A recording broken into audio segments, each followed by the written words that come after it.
Council to order. This is an open meeting.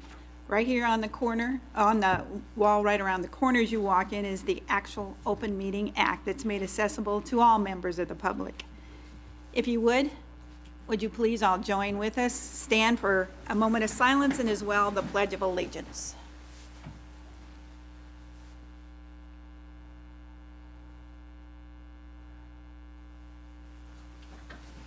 I pledge allegiance to the flag of the United States of America and to the republic for which it stands, one nation, under God, indivisible, with liberty and justice for all. Go forward with roll call. Coy, Here. Lange, Here. Merrill, Here. Clausen, Here. Murin, Here. Moaning, Here. Faust, Here. File. Here. All right, and under action, I am requesting approval of the consent agenda as provided you. I'll make the motion, Your Honor. Second. A motion with a second to approve the consent agenda. Please vote. All council members voting in the affirmative. And as well, request for approval of the full agenda as part of your packet. So moved, Your Honor.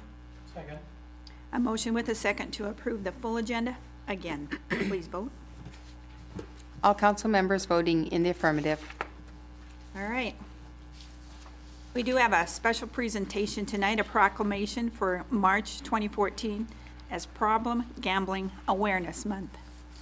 Proclamation reads, for Problem Gambling Awareness Month, whereas our community is home to individuals and families adversely affected by problem gambling, and whereas compulsive gambling is often hidden from family members, social services, and mental health professionals, and whereas compulsive gambling often occurs in combination with other disorders such as chemical dependency and depression, and whereas it is important to raise awareness of the warning signs of compulsive gamblers and connect them with professional help. Now, therefore, I, Sue Fuchman, Mayor of the City of Norfolk, by the power vested in me, do hereby proclaim the month of March 2014 as Problem Gambling Awareness Month. Is there anyone here, Beth, that you're aware of to receive? Seeing nobody coming forward then, you'll get it to the right. All right. We'll move right on then to the regular agenda. Looking for consideration of approval of awarding contract to Old Castle Materials Midwest Company doing business as Omni Engineering of Omaha, Nebraska for street overlay 2014-1 project for the amount of $1,179,368.87. I'll make the motion, Your Honor. Second. We have a motion with a second. Looking for some discussion from Mark, I see.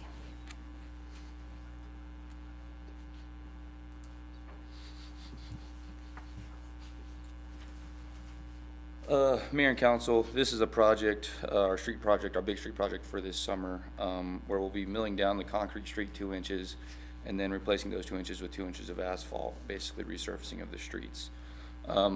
The streets include our Victory Road from the roundabout to Benjamin Avenue, First Street from just south of Bluff Avenue up to Madison Avenue, and then Norfolk Avenue from west of 14th Street to the east side of 18th Street.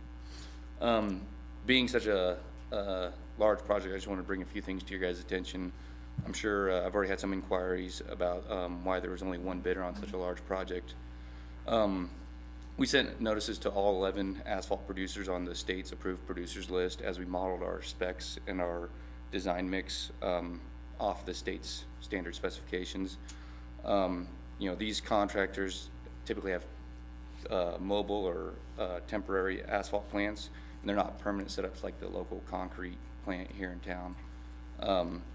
And so what we were trying to do is we were hoping to piggyback off of one of the state's projects that was in the area, as the state did indicate that they had 2 projects that are close by that, you know, they thought there might be 2 potential bidders on this, you know, without having to relocate their asphalt plant. So that was our goal. One of those 2 was the lone bidder, and the other one wasn't interested, as I did call their company just to make sure that they did get our notice and that they, they were aware that we were bidding this project, but they just didn't seem interested.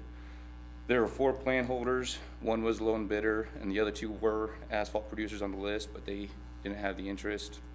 And then I also know that the local concrete paving company was the 4th plan holder, and they were lobbying for a partner to bid as a subcontractor, but there just wasn't interest from the asphalt producers. So that's why we only had one bid on this project. And a project of this size, I know it seems large for our community, but in the grand scheme, it's probably on the lower spectrum of, size of projects for asphalt producers. I do feel like we got a competitive bid, which is below our estimate and within our budgeted amount. The second item I want to bring to your attention was that the state advised us that these projects are typically change order, have substantial change orders at the end of the project in balancing quantities. That's mainly due to additional concrete repairs that may be apparent over the winter, additional cracks or areas that need to be patched. The other thing would be additional concrete repairs that may be made apparent after we mill the top 2 inches off. And then lastly, asphalt is bid by the ton, not by the square yard. And so if the contractor gets better compaction, better density, means more tons per square yard, which means a better product for us, but it also means, higher quantities. And so that's the three reasonings for that. And our contract is bid on a unit price, and so we get what we pay for. So, but they did advise that, those could be anywhere in the 15 to 30% range as far as a change order. But even if you add in a 15 to 30%, that would still be within our budget and within right next to our engineering estimates. So with that, I'd like to answer any questions you may have. So Mark, when you say the engineer's estimate, you take those things into consideration in the engineer's estimate, so it's typically a little erring on the high side as opposed to the low side, is that right?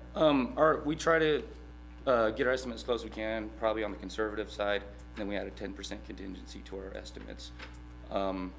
So their bids actually came in, quite a bit low, and then if you took out the contingency, we'd be right about where that 15% range would be. So, it's standard practice for a 10% contingency on all estimates for us. And on this one, we didn't factor in any additional contingency for that reasoning, I guess. Okay. So what was the spread percentage between the engineer's estimate and what these folks came in at? Do you have that number? Ask that again, Rob. What was the spread percentage? How much, if the engineer's bid was, $100 and they came in at $70, be 30%? They came in about 30% below our estimate. Oh, okay, all right, great. So I feel like we got a very competitive bid. Sounds like it. With the other plan holders, the asphalt company Omni that I'm recommending award of the bid to, they might have thought they had competition in the bids because other plan holders, could have bid on the project. Okay. So, Thank you. In years past, have we used this company before for asphalt?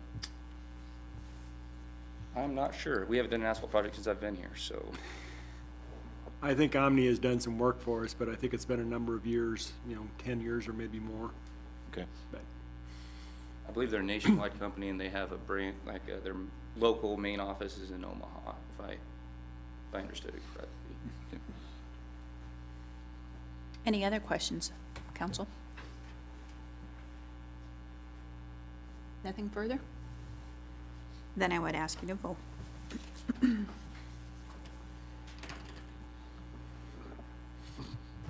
All council members voting in the affirmative.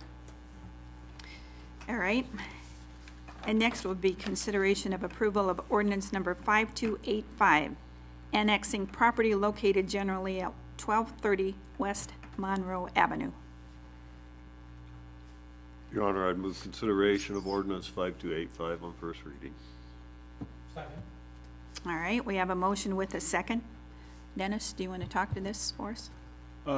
yes, this is the property that is generally where the Arkfield manufacturing property was. It had been in a county industrial tract. It's since changed ownership, and the current tenant is Bronco Connections, which is a retail business, or has a retail business component to them. State statutes don't allow any retail in the county industrial tracts. Landowners requested that it be removed from the county industrial tract. And also included a request that he be annexed into the city so that he gets all the city services, fire protection, police protection, and those things. It helps take a small island out of the city city totally surrounds this area as it is, so we'll get one of the 3 islands down there inside the city limits, so would recommend approval on first reading, since state statutes only allow us to pass annexation ordinances on one at a time.